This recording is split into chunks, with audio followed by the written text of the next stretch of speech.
Good afternoon. I'm Ethan Loy here with Coach B as part of another episode of Coach B Weekly. Coach B, what do you think I'm going to ask you here on the for the opening question? That, Well, give me a hint. what weekend is it? What weekend? What Super Bowl weekend? There we Okay, go. There we Super go. Bowl Yes, weekend. yes. So, as tradition, what's your pick? Wow. Rams or Patriots? I think you probably could guess. Yeah. I have a lot of respect for the Patriots organization as far as how they continue to win and to constantly be competitive. Mm-hmm. I have a lot of respect for the Rams organization Yeah. of how that coach came in and completely. He's like 5 years older than I me. mean, just think about 2 years ago where the Rams were at, Yeah. and how it seemed so dysfunctional. They didn't seem to have much of a connection in the from what you saw Right. in the limited time I got to see media coverage. But Mm-hmm. I had heard that there was a lot of turmoil and stuff, and now all of a sudden they He really, comes in, Sean McVay, and gets Yeah. into the playoffs his first season without like a real home stadium, and then obviously gets him to the Super Bowl. And again, he's only like 5 years older than me. That's right. That's That's right. It's unbelievable. amazing. But I mean, age is really just a number. Right. You get somebody in the right position that has the right mindset and Mhm. culture and attitude towards things, and they can Mhm. do some special things. So it's good for him. And I'm going to go back with the Patriots again. Okay. I got to. Tom Brady, Bill Belichick. Doesn't mean that I think it's going to be a blowout. Right. It There seems like- hasn't been like I saw on ESPN this morning that there hasn't been a blowout in a Patriots Super Bowl. It always comes down like the last possession or Right. next to last possession, always real close. So I guess the guarantee is at least we're going to get a good game. That's what it seems to be. That either way, it's not going to be a lopsided affair. And even if the game looks lopsided at some point, Mhm. there's always that that trend that it comes back. It comes to back. It comes back. That Atlanta Patriots game Oh, a yeah, couple 2 years years back, ago. yeah. Uh-huh. So, and even last year with Philly, and you go back to over the earlier years like Carolina and all that, it still came down to like the last 5 minutes, and so. I think it's great to have them in the Super Bowl. Unlike a lot of fans and people that just don't like the Patriots, they have to admit it makes for a very competitive and exciting Super Bowl. And they're that love-hate team. Yeah. That like if you love them, you love to root for them, so you're excited. And if you hate them, you love the fact that they're in it, so Yeah. you have a big rooting interest. So I'll take the Patriots in a close game. Okay. I don't get into the whole GOAT and greatest player of all time. I think there's a lot of great players in there in Yeah. this game, and there's great coaches. So I'm looking forward to hopefully getting a chance to watch that game and enjoy a competitive game. Okay, that's on the record there. He has the Patriots beating the Rams. Score? You have a score? Okay, I would say there always seem to be high scoring with the Patriots. I'll say 32-28. 32-28. Mark that down right there. That's Coach B's locked-in prediction. Imagine if that comes in. Well, then I might happen. What about your prediction? Oh man, I kind of have to go with the Patriots too. Although I think the Rams have a better chance than what people say because of their pass rush. I think Aaron Donald is the type of player that can, he draws double teams, but he beats those double teams. Okay. And the way to beat Tom Brady in that offense is to get pressure. The Chiefs in the AFC Championship game didn't seem like they got enough pressure on him to really fluster him too much. But if he gets enough pressure, as like the Eagles got there at the end last year to strip him of the sack at the end, Brandon Graham, I think in that regard, if you get enough pass rush, then they're beatable. And I think the Rams can get enough pass rush, but it's hard to bet against the Patriots, unfortunately. Yeah, I understand. That's a good take. I Yeah. agree. Those Giants Super Bowls. Yep, exactly. They were getting in there, and that was really disrupting them, especially when you start knocking the ball down, stripping the ball and stuff like that. It just takes away a little bit of the rhythm Right. of the plays and stuff like that. So I think you're right, but yeah, I agree with you. I think the Patriots will overcome it, and if I had to pick a side, but I'm just I'm looking forward to a great Super Bowl. And we'll be at home for it after That's our right. game on Saturday. That's right. Speaking of basketball, though, pair of wins this past weekend. Saturday against Wagner, Monday against Sacred Heart. We'll start with the Wagner game here. That was a 69-46 win over the Seahawks. It was really a tale of two halves. You trailed by one. Trailed by one at halftime. Trailed after the first quarter. They outshot us, I think, by 14% in the first half there. But then, turned on in the second half, held them without a field goal. They were 0 for 10 in the fourth quarter, 3 for 8 for the line. What was the message in the locker room there, when you're trailing by one? Well, we went into the locker room with momentum, and Yeah, that was yeah. big. In the first half, I said in the post game, I gave Coach Jacobs a lot of credit Mhm. for having your team prepared to play, and they did some good things. It was a good test for us, a good learning experience, and they were giving us all we could handle on both ends of the court. So we had to make some adjustments, but that momentum at the end of the half was great because we started to really find our pace Mhm. and just play more freely and be able to knock shots down and we had a nice 5-0 run in the last minute there to cut it to 1 when we were down 6. So that was great to get that momentum going into the locker room and to have that feeling of that's what we have to have it feel like to go out there and to play free. Mhm. And so coming out in the second half, we were talking about a lot of the things that we needed to do better. We needed to tighten up defensively, Mhm. and then obviously continue to attack offensively when we found some rhythm and some nice spots in the defense that we saw that we could attack them on. So we had to be efficient at halftime, and I wanted them to get back out there and to get themselves back ready to go and get themselves moving again. And I thought they did a nice job of responding with Yeah, that sure. momentum to come back in the second half and down the stretch just locking in defensively. Yeah. We really worked hard.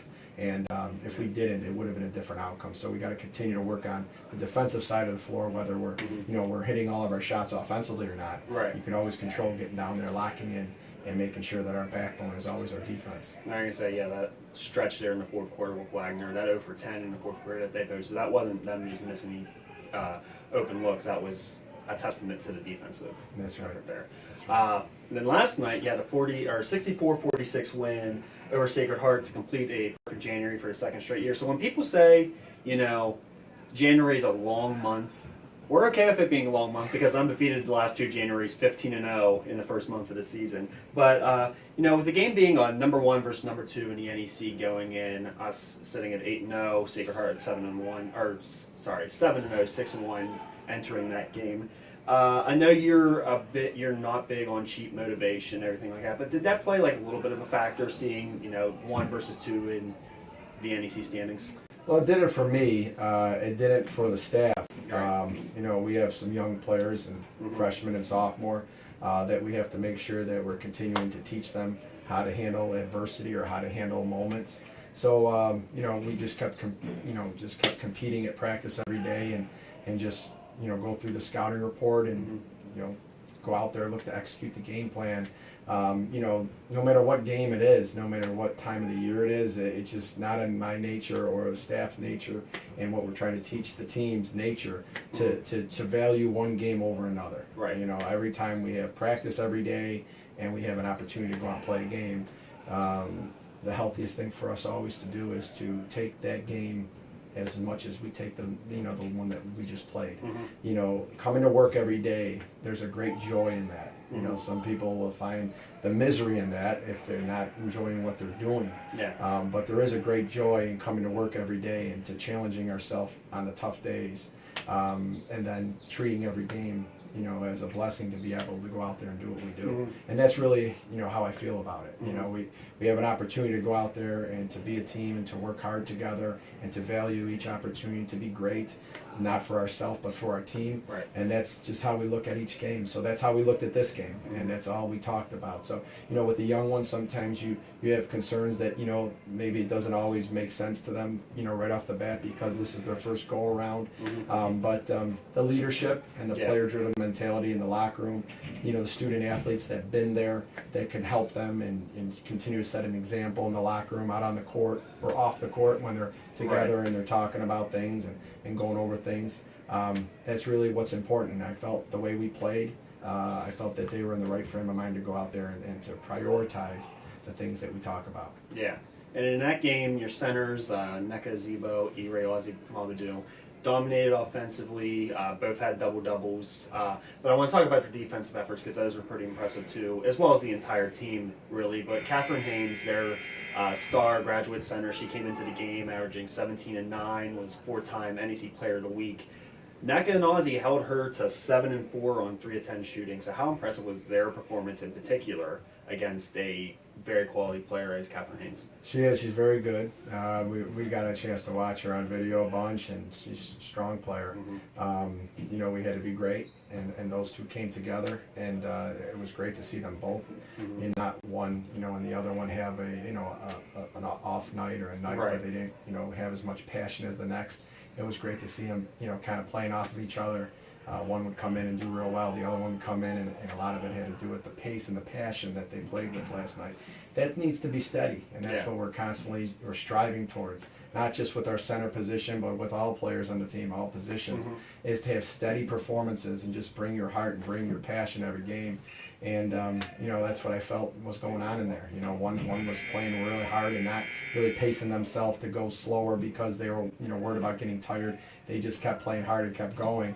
And then when they came out, and one came out and the other one came in, you know, there was no drop off Right. in intensity. So it was great to see that, you know, serving each other each time they came in the game and serving their team so well. It was a joy to witness the development and, you know, to get a little bit better. Yeah. I thought that was that moment that we had at the center position yesterday. So really did a nice job for us establishing the inside early on, and you know, that's always great when you're working hard at one end and then you're getting quality looks around the basket on the other. That's a great culture to have out there. Absolutely.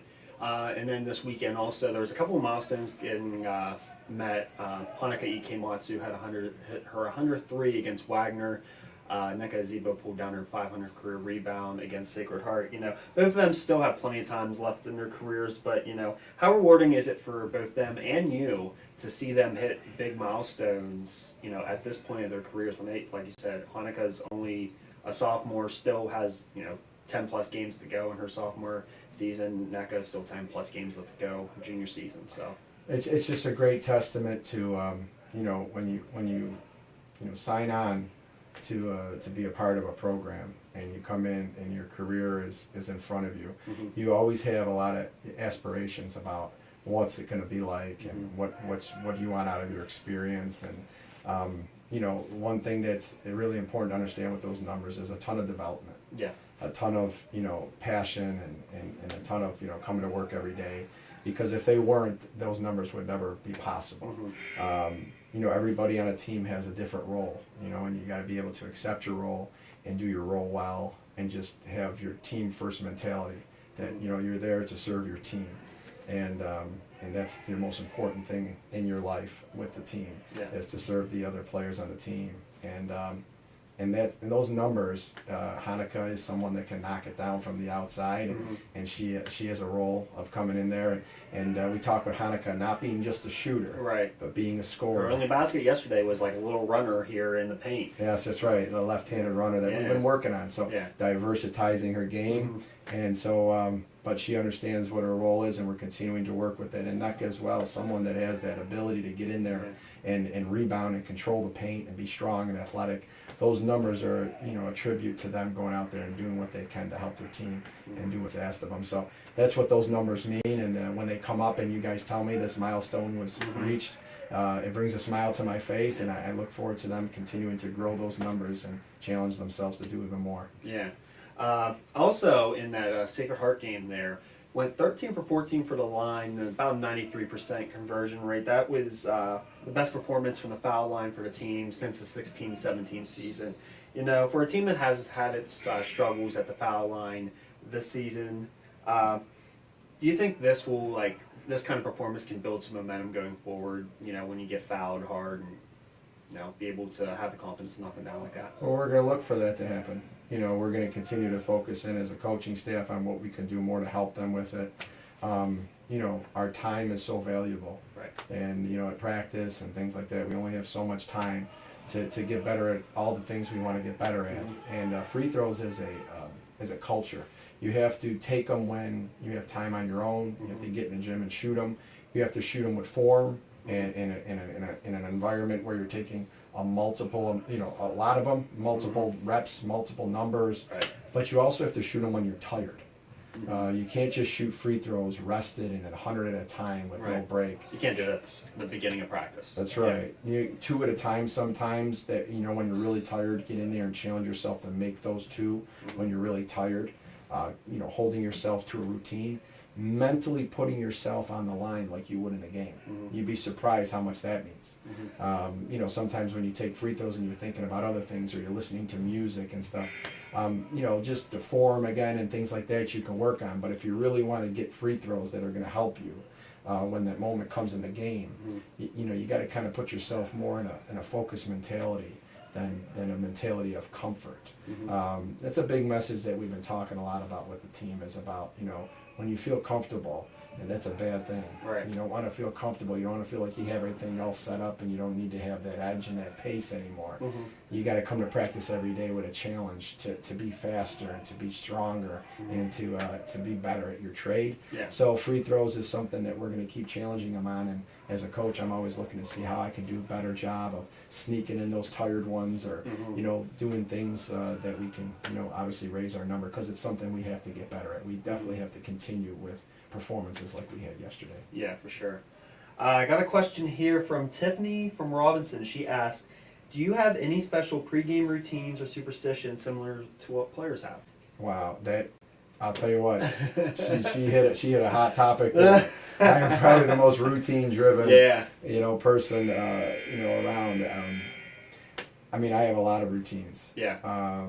You know, it's important that you understand though, and for Tiffany, for her to understand that routines are great. Yeah. They are something that I truly believe in.